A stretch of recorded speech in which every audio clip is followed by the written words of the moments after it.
Comme nous l'avons déjà vu, par exemple avec Ninive, il y a des noms de villes ou de personnages qui n'apparaissent que dans la Bible.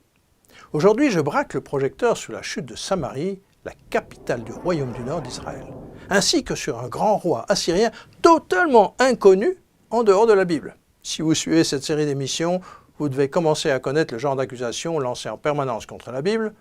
Si on n'a retrouvé aucune trace d'un personnage ou d'un lieu biblique, c'est la preuve qu'il n'a jamais existé et que la Bible est un mythe. Comme moi, j'imagine qu'à la fin, ce genre de déclaration ne vous impressionne plus vraiment. Alors, commençons par examiner le récit biblique de la chute de Samarie. Si nous résumons le chapitre 17 du deuxième livre des rois, nous y apprenons 1. Que le dirigeant du royaume d'Israël, le roi Hoshea, francisé en Osée, est un roi qui vit dans le paganisme. 2. Que le roi d'Assyrie, Shalmaneser V, à ne pas confondre avec Shalmaneser III vu dans l'émission sur l'obélisque noir, Shalmaneser V donc, monte contre Samarie et assujettit Hoshea en l'obligeant à lui verser un tribut annuel. 3. On apprend qu'Hoshea essaie de se révolter, cesse de payer et appelle à l'aide les Égyptiens, ce qui nous rappelle la tentative d'alliance d'Ézéchias avec l'Égypte 20 ans plus tard. 4. Le résultat, qui pouvait être prévisible, c'est que le roi d'Assyrie fait capturer et enchaîner Hoshea, assiège Samarie pendant 3 années et finit par prendre la ville. Et 5, qu'il déporte la population en Assyrie et la fait remplacer par d'autres peuples.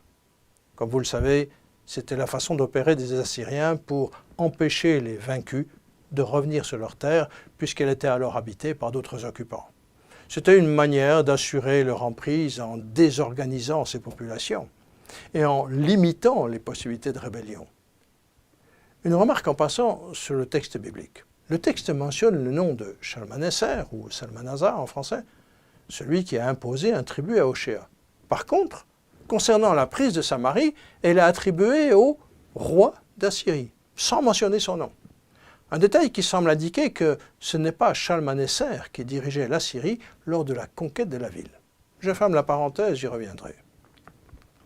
Jusqu'à la fin du XIXe siècle, on n'avait retrouvé aucun vestige confirmant cet événement lointain, même si les fouilles sur l'emplacement de l'antique Samarie avaient révélé une ville qui avait été effectivement solidement fortifiée par une double muraille et qui datait de la bonne époque, ce qui expliquait qu'elle ait pu résister 3 longues années, mais sans plus d'indications sur une éventuelle capitulation devant la puissance assyrienne. Souvenez-vous que tout cet épisode s'est déroulé fin du 8e siècle avant Jésus-Christ, en 722 précisément. Et bien sûr, au cours des siècles qui ont suivi, des générations d'habitants s'y sont succédés, ont démoli, rebâti leur habitation, les bâtiments publics, redessiné les rues, les places, etc. Une succession de peuples différents s'y sont installés, sous domination perse, grecque, évidemment romaine. Puis ce furent les musulmans, les mamelouks, les ottomans et bien d'autres jusqu'à nos jours. Donc d'innombrables reconstructions les unes sur les autres au cours des siècles. Alors retrouver les traces d'une bataille bien précise il y a si longtemps, c'est généralement mission impossible. Par ailleurs, indépendamment de ce récit, il existe un autre passage dans la Bible qui mentionne un détail qu'on ne relie pas a priori à la prise de Samarie. Il s'agit du nom d'un roi qui n'apparaît qu'une seule et unique fois dans toute la Bible. Dans une prophétie d'Ésaïe prédisant une future victoire assyrienne contre l'Égypte et l'Éthiopie, on trouve en introduction ces quelques mots au chapitre 20. Le Tartan, envoyé par Sargon, roi d'Assyrie, combattit Ashdod et s'en empara. Curieux passage, puisqu'il parle d'un certain Sargon, qui aurait été roi d'Assyrie et qui était totalement inconnu des historiens, et d'une sorte de général d'armée nommé le Tartan. Certains ont pensé que ce Sargon devait être un personnage fictif, une invention de l'auteur du récit. Alors que d'autres ont supposé qu'Ésaïe avait peut-être voulu mentionner Shalmaneser. Bref, comme c'est le cas la plupart du temps, si on refuse la validité du récit biblique, il n'existe en fait aucun autre texte au monde pour nous raconter ce qui s'est vraiment passé. Dans la troisième émission, je vous ai déjà parlé des fouilles d'Émile Botta, qui pensait dans un premier temps avoir découvert les restes de Ninive, mais qui avait mis à jour Dur-Sharrukin, terme assyrien qui signifie la forteresse de Sharrukin, donc qu'on a traduit en français par Sargon. Cette fabuleuse découverte a fait tout à coup surgir du passé ce roi inconnu des historiens jusque-là. Sargon avait donc bien existé. Cette fresque célèbre retrouvée sur une des façades du palais montre un héros assyrien qui a capturé un lion. Quant au nom même de Sargon, il a été retrouvé inscrit sur un prisme d'argile de 67 lignes. On y lit « Sargon, mandataire de Bel, lieutenant d'Assour, la pupille des yeux d'Oannès et de Dagon, le grand roi, le roi puissant, le roi des légions, roi d'Assyrie, roi des 4 régions, etc. » Puis à l'entrée de son palais, en Assyrie, dans les ruines mises à jour, entre les pattes de la statue d'un taureau ailé, Paul-Émile Botta et Eugène Flandin ont découvert une inscription qui racontait les exploits du maître des lieux, le roi Sargon. On peut y lire, entre autres, « Palais de Sargon, grand roi, roi puissant, etc. » Il sanctionna les lois de Balmite en présence des sacrifices offerts à Oannès et à Dagon. Dagon était une des divinités assyriennes représentées sous forme de poisson qui était également présente chez les Philistins, à l'époque des Juges, 300 ans plus tôt. L'archéologue Ostenayar, dans son livre sur Ninive et Babylone, reproduit un cylindre assyrien représentant le dieu poisson Dagon. Dans la Bible, on en entend parler dans le récit de Samson. Et plus tard, Dagon est encore mentionné dans le temple païen d'Ashdod, dans la région de l'actuelle bande de Gaza, lorsque l'arche de l'Alliance y avait été emportée par les Philistins. C'était à l'époque du prophète Samuel, une 50aine d'années avant le roi David. Mais revenons à l'inscription. Elle continue. Il déclara la guerre à l'Arménie. Il fit esclaves les princes de Circéium, de Hamath, de la Commagène, de la ville d'Ashdod.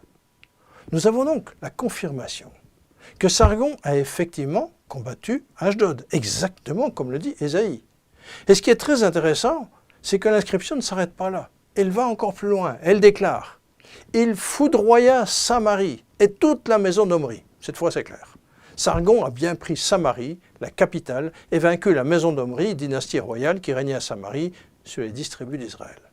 Donc, après Shalmaneser, c'est bien un autre roi qui a pris Samarie, comme le laissait penser le texte de 2 rois, qui avait nommé Shalmaneser, puis avait ensuite juste mentionné Melech Hashur, le roi d'Assyrie.